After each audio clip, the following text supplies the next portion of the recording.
Hello दोस्तों, कैसे हैं आप। उम्मीद करती हूँ कि आप खुश और प्रसन्न होंगे।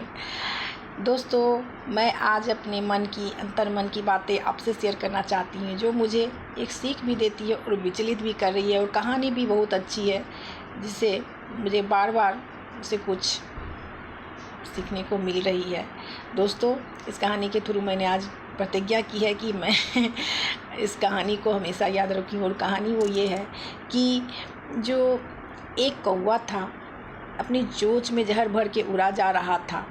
आधी दूर ही गया होगा, आकाश मार्ग की ओर से जा रहा था। आधी दूर ही गया होगा कि वो जहर उसके चोंच से छूट के धरती पर गिर गया। संजोग से जहाँ वो गिरा था, वहाँ राजा के यहाँ भोज का कार्यक्रम चल रहा था। वो जहर उस खाने में ही गिर गया। तो सबसे पहले खाना जब तैयार हुआ तो राजा को परोसा गया, और राजा उसको खाते ही मर गया।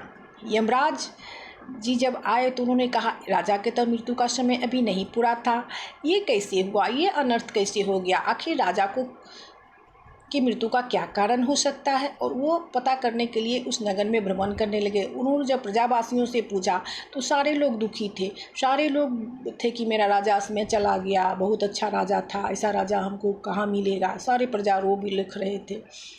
तो यमराज जी निर्णय ही नहीं कर पा रहे थे कि आखिर राजा का मृत्यु का दोष मैं किस पर मढ़ूं। उतने में ही थोड़ा और आगे बढ़े तो एक स्त्री कुएं पर पानी भर रही थी। तो राजा ने उससे पूछा कि यमराज जी ने पूछा कि मुझे राजा के घर जाना है।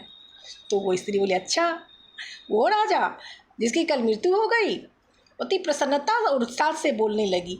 तो यमराज जी बोले कि यही एक स्त्री है कि राजा की मृत्यु से खुश हो रही है। हो न हो, राजा की मृत्यु का यही कारण हो सकती है। और यमराज जी ने उस स्त्री पर राजा के मृत्यु का दोष मढ़ दिया। कहने का तात्पर्य तो मेरा ये है कि करे कोई भरे कोई, और पाप किसी और के सिर मढ़े। हम औरतों की तो यही आदत होती है। कहीं किसी के घर में कुछ हो गया, ये हो गया, बेटी भाग गई, उसके घर में सास बहू में लड़ाई होगी, वो हो गया, तो हम लोग आपस में बैठ कर खिस्सा कहानी पुरानी नमक मिर्च लगा के करने लगते हैं।